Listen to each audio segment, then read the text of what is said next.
The perception of color begins in the cone cells in the retina. There is a group of three main cone cells that react to particular shades of light. These are classed as the blue, green, and red cone cells. The cone cells convert these bits of color information into nerve impulses through the pigments they contain. Next, nerve cells connected to these cone cells transmit these nerve impulses to a specific area in the brain. The place where the colorful world we view all our lives is formed is this area in the brain. Just a few cubic centimeters in size. The brain is a piece of flesh, and it is dark inside.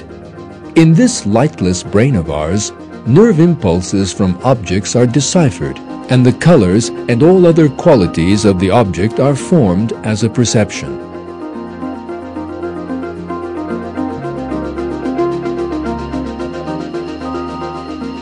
Scientists who work on color still do not know the answer to the question of how nerve impulses are transmitted to the brain via the optic nerves, nor what kind of physiological effects they have on the brain. All they know is that the perception of color occurs in the center of vision in our brains. However, the brain continues to function as perfectly today as it has since human beings were first created. It is because of Allah's flawless creation that human beings live in a three-dimensional world whose colors, shapes, sounds, smells, and tastes are perceived inside a piece of flesh, a kilogram in weight, protected inside a dark skull. Now, let's consider once more what is needed for us to see colors.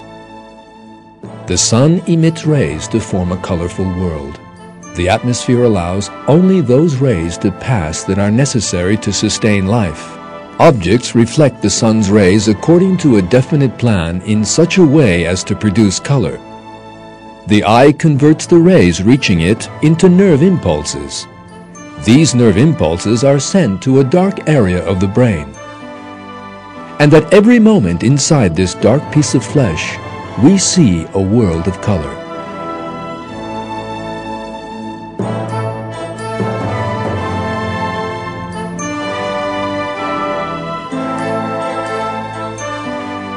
Every individual finds this incomparable miracle of creation ready at the time of his birth. There is no human participation in the production or continuation of the stages we have listed.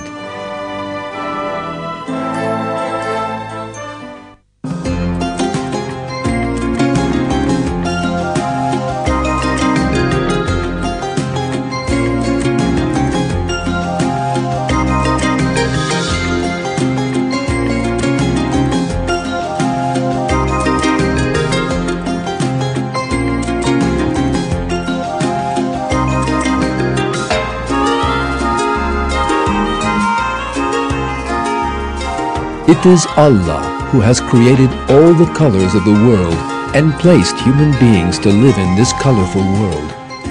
In a verse in the Quran, Allah reveals this truth.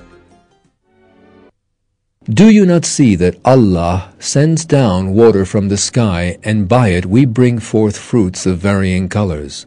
And in the mountains there are streaks of white and red, of varying shades, and rocks of deep jet black.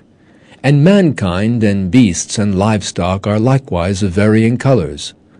Only those of His servants with knowledge have fear of Allah. Allah is Almighty, ever forgiving.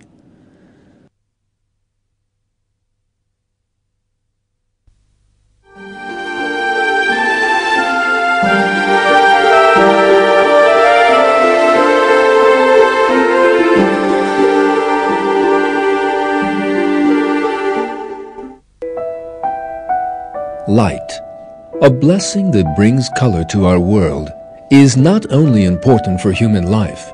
At the same time, it is very important for the lives of other living things in the world. Creatures have a language of color that operates according to their light-sensing systems. Most living things need color to help them find food.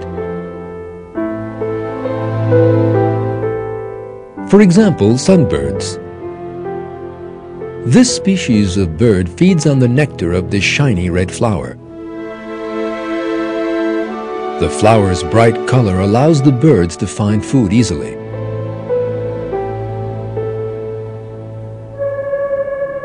Some creatures possess camouflage resembling the colors and shapes of their environment.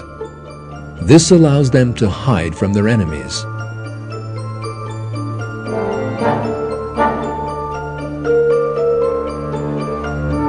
This insect is the same color and design as the tree it is climbing. The squid can change its color at an instant to match the color of the area it is in. This bird's eggs and the color of the newly born chicks are the same as that of the surrounding area. All these are proof of a specially created defense tactic.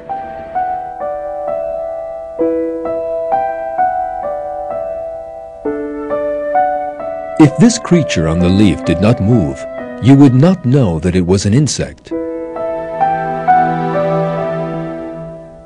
You would think that it was a piece of dry branch.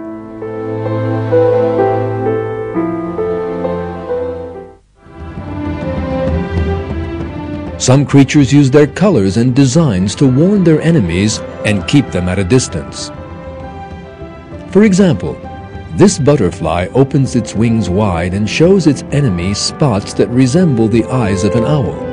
In this way, it scares off its predators. Zebras use their striped design to confuse their enemies. Each one's stripes are different to those of all the others. They stand together and confuse the predators by mixing their stripes together. Polar birds assume a snow-white color in winter, whereas when spring comes, they change color to resemble that of the leaves and plants.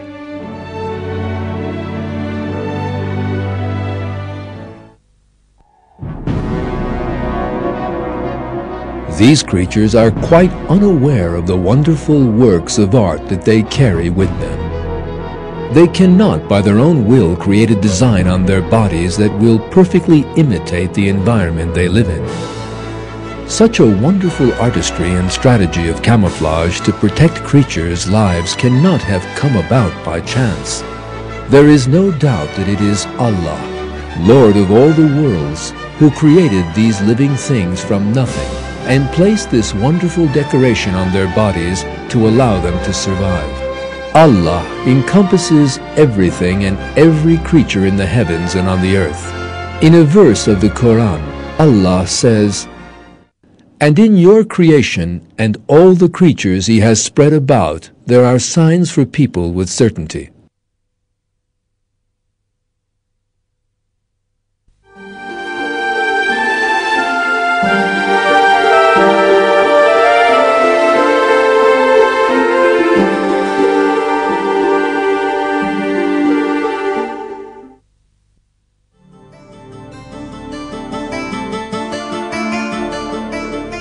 Allah once again shows us His marvelous artistry of color and design in the creation of butterflies' wings.